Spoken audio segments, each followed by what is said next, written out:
Before we get started, please like and subscribe to get more video content from me. Hey everybody, Odin here. We're about to watch Caravan of Courage, an Ewok Adventure. This is the first time I've seen this movie in maybe 30 years. The only thing I really remember about it is that Warwick Davis is starring in it. He's playing the character of Wicket, which is the Ewok that we saw back in Return of the Jedi, the one that found Princess Leia out in the middle of the woods lost. You're a jittery little thing, aren't you? It also takes place on the moon of Endor. That's it. Other than that, it's a blank slate. It feels like a new movie to me. So really, this is almost like a first time in a lot of ways. Disney Plus actually released Star Wars Vintage, which is a collection of films and TV shows that haven't been in circulation for a long time. And it included Caravan of Courage and Ewoks, The Battle for Endor. And we're going to be doing a reaction to that next week. But until then, we're going to be jumping on Caravan of Courage, so let's get right into it. I believe this premiered on ABC back in the day as a 2-hour special movie of the week. So far, I'm pretty impressed with the effects. Caravan of Courage, an Ewok Adventure. I forgot Joe Johnston did stuff in this. He was the director for Captain America, The First Avenger, and The Rocketeer. So far, it's very well shot. This must be remastered because it looks very clear. Like, the clarity of it is beautiful. That's Wicket, Warwick Davis. He was 14 years old when he made this movie. That's something we didn't see a lot of when, in Return of the Jedi, there wasn't a whole lot of wide open spaces. It was just a lot of tall trees, which they filmed it in the Redwood Forest over in California, but... Bitch. Looks like they filmed that practically. And it's funny, depending on the camera angle, you can see that these costumes are basically like little kid pajamas with like an Ewok mask.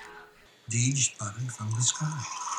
Not sure if I'm too into the narration. They don't really need it. They could literally go without him saying anything, whoever the narrator is. The voice sounds familiar. Sounds like a voice that I heard like in a Christmas movie or a Christmas television show like Frosty or Rudolph the Red-Nosed Reindeer. Seems all he thinks about is silver and gold. So she didn't go anywhere. She was in the compartment the entire time, and the parents didn't bother looking there. I'd be freaking out if some big teddy bears just decided to bring me along. They want to be our friends. Handle her now. Jeez, just make enemies of everybody. Taking them away like Han Solo. Well, evidently they have llamas in the Star Wars galaxy. The same theme from Return of the Jedi.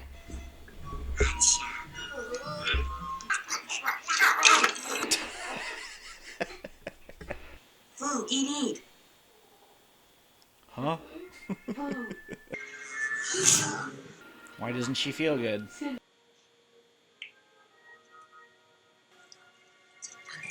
Works that quick, huh? Must be some good stuff. Why was she sick in the first place? That's one thing I'm kind of confused by.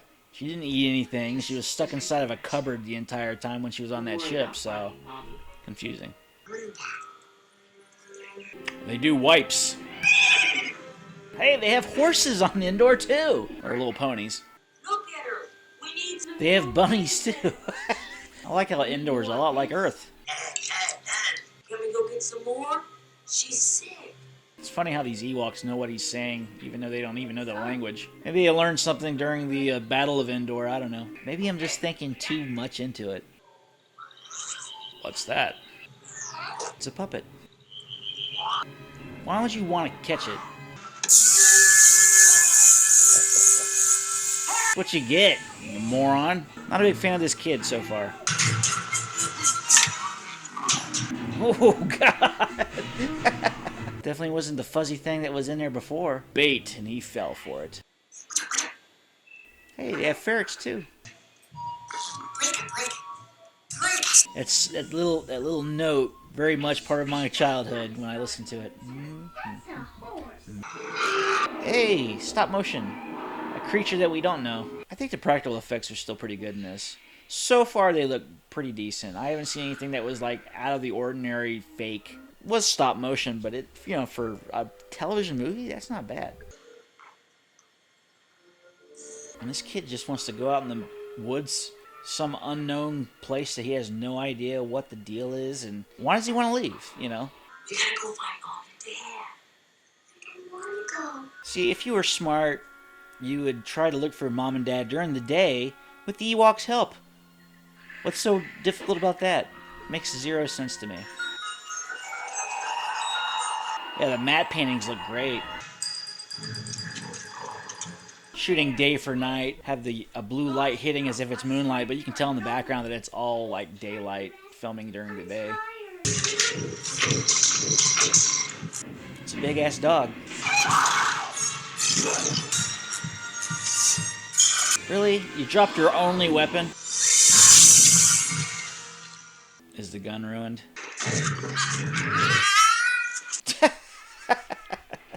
Should have stuck around with the Ewoks. When they show the full animal, that's them in front of like a blue screen or maybe a projection screen, but it looks good. It looks very well put together. Generally when they do that, like they did it back in the 60s and 50s with like movies of Jason and the Argonauts or Sinbad, Legends of the Seven Seas, you can tell that was a projected image. I mean, even the stop motion looks pretty good. I don't know if they redid that or not, but I'm pretty impressed by it. It's a lot of meat. Got dinner for at least a year. That's Daddy's horse, Mommy. I and Daddy are gone. How do you know that? You just saw the bracelet. Maybe this big beast thing ate him. Must find the master of the beast if they are ever to rejoin their parents. Again, that's, narration we really don't need. We understand that something else is afoot. Where did that animal come from? Say it louder, he'll understand. Oh, they have owls. That's like it's animal number 5 from Earth that they've shown. Dreidel, dreidel, dreidel. Woo! That's Mommy and Daddy. Where is it? If we don't help them, they're gonna die. The young girl seems to know more than the older brother, which is kind of funny. I do like how they expand the lore of this planet, or the moon. I consider it a planet. It's got life on it. Hug? Come hug me. Yes. It's a beautiful painting in the back. I mean, passable, but you can tell it's a painting. It's still well done. While the blue wings of strength go to his brother Wicket. See, that was the only time in this narration that it actually made sense for him to talk.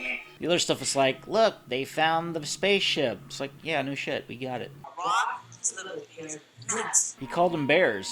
We don't even know what bears are, too. Makes me wonder, did they come from Earth? Which one's my horse? You walk like us. Bye, guys. See you later. Peace out. Commercial. It's amazing how a matte painting can really liven up just one shot and make us feel like a bigger world than it really is. Because they filmed this like in the woods out in California somewhere. Wow, pretty good shot, kid. Oh, it's badass.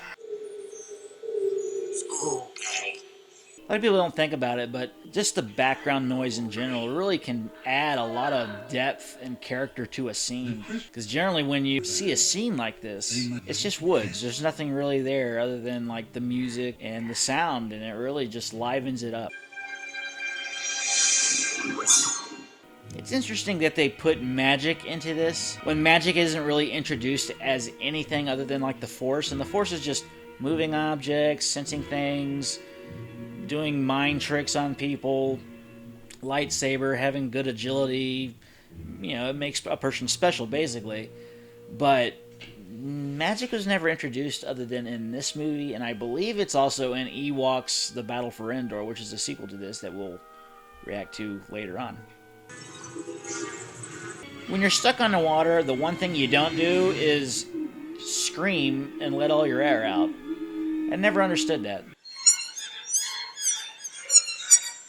Wouldn't you wake somebody up at this point and go, "Hey man, there's a fire fairy thing flying around the camp"? No, he's just gonna go out, get into trouble again. This kid never learns. Bring an Ewok with you. He probably would know what exactly it is. Yeah, that effect looks pretty good too. Looks like it's animated. I wouldn't lay that in some dry hay. It just seems like a bad idea. Another matte painting. What's this stuff? So questioning these Ewoks, just eat it. Kill it. Accidentally goes, oh no! Another matte painting. Yeah, they've done a lot of matte paintings. It would be interesting to go back and like recount where all the matte paintings are, because they did quite a few in this. Yeah, there's another one. The dreaded, forbidden fortress of the giant Borax. Arrowhead. There must be Native Americans around. It'll point the way. It's a compass. It's like Jack Sparrow's compass. Does it tell you where you need to go, or does it tell you where you want to go? Use the same sound effect from a TIE fighter. I like how the Ewoks talk, but their mouths don't move. There's another matte painting. That's pretty cool. I like that design right there. You're not at least a little interested into what built that? Because I would be. Hey, a spider. Guess it was only a little spider, but maybe it was a baby. Yep. Looks a little fake. Close-ups look pretty good. Whoop, time to go. Yeah, cut your only way out. That makes sense. That's cool. Matte painting, how they got that going. I believe that's a matte painting. I mean, it looks pretty good. Funky looking spiders. They look like they had like some kind of alien head to them or something. But this is an alien planet, and I can go along with that. It's when they start putting llamas, horses, and ferrets into the scene where I'm like, okay, can you have like maybe done a Yoda or some kind of weird creature you could have done with a puppet? All you have to do is not move. Yeah, the way they blended in the projection and the foreground is great. Sometimes you can usually tell where the line's at, and I can kind of see where it's at, but the coloring and everything kind of matches up perfectly. They're going to catapult them up? Is that what they're going to do? Should have taken some rope up there with you, buddy. I guess he did have a rope. Where'd he get the rope at? I don't remember him even having it when he went up. Now run! Run, you fools! Fly, you fools! Just make him angrier. That makes sense. Yep, see, if you just didn't cut that web, you would have been alright. There we go. Throw the animated object. That little guy's giving him hell. Really? Is he gonna kill himself? Aw, no, not that guy. Is he not gonna make it? No. Man. I don't think they were gonna die, or at least one of them was gonna sacrifice himself to save the day, even though he didn't really have to. He could have just ran. He died with honor. Let me guess, he's going to fall down that big canyon that goes down into nothing. Yep, they're gonna trip him, he's gonna fall. Whoa! What are you gonna do, impale him? Whoa! Hooray! Everything is great. Whoops! Got him! There you go. See ya! Bye! I don't think he's coming back for a third time. It's gonna make me cry. We're very proud of you. Well, you better be. I just saved your life, Dad. That should give me, like, I don't know, out of a few punishments throughout my teenage years, right? I think this whole movie had some good effects for the year it was made and for it being a television movie. Does it end with them just living with the Ewoks? They do make a sequel, so I'm curious what happens. We will find out in the sequel. Well, there it was. Caravan of Courage, an Ewok Adventure. I thought it was pretty good for what it was. It's a television movie from '84. And, yeah, there was some things about it that were a little on the, cheesy side. But for the most part, I thought the effects still held up pretty well. I do think that it had a little upgrade to a few things, but for the most part, I think it was just restoration and color correction and stuff like that. When they did day for night, I thought that was a little, it didn't look as good because there were some parts where you actually saw the blue sky when it was supposed to be nighttime. But I'll let it go because the story itself was simple. It was very Lord of the Rings-ish in a way because it was just a bunch of Ewoks getting together with these two human beings that have to go and find the parents and save them from this horrible creature that was keeping them captive. And you can't get much simpler than that. Just a very straightforward story. But all in all, I was entertained by it. It's a Star Wars thing, and I enjoyed it. I do enjoy the little Ewok theme song that they had that was basically Wicket's theme song in this, and for the most part, it was just a fun film. If I had to rate this between 1 to 10, I would say, I don't know, let's say 6.5. There was some cheesy stuff about it. It was a very straightforward story, made for TV for sure, but I think a lot of it was probably better than what a lot of made-for-TV films looked like after this movie came out. From like even the 90s to early 2000s, I thought the special effects held up better than some of those because that was in the realm of CG and they were trying to play with the CGI stuff back then, and it just wasn't quite where it needed to be in order for it to look realistic. But hey, they had the stop motion animation that was going on here. They had the matte paintings to make it look like a whole much bigger world than it really was. And you know, the acting was a little on the corny side, but I don't remember this movie at all. It's kind of crazy that 30 years can make a memory just completely fade away. But hey, I still had fun with it. I can't wait to check out the sequel to this one, which came out in 1985, called Ewoks, The Battle for Endor. It's going to be interesting to see that one. What I do remember that Wilford Brimley is in it. Hi, I'm Wilford Brimley, and I've had diabetes for about 20 years. So I can't wait to check that out. So tune in next week for that one. Until then, see you later.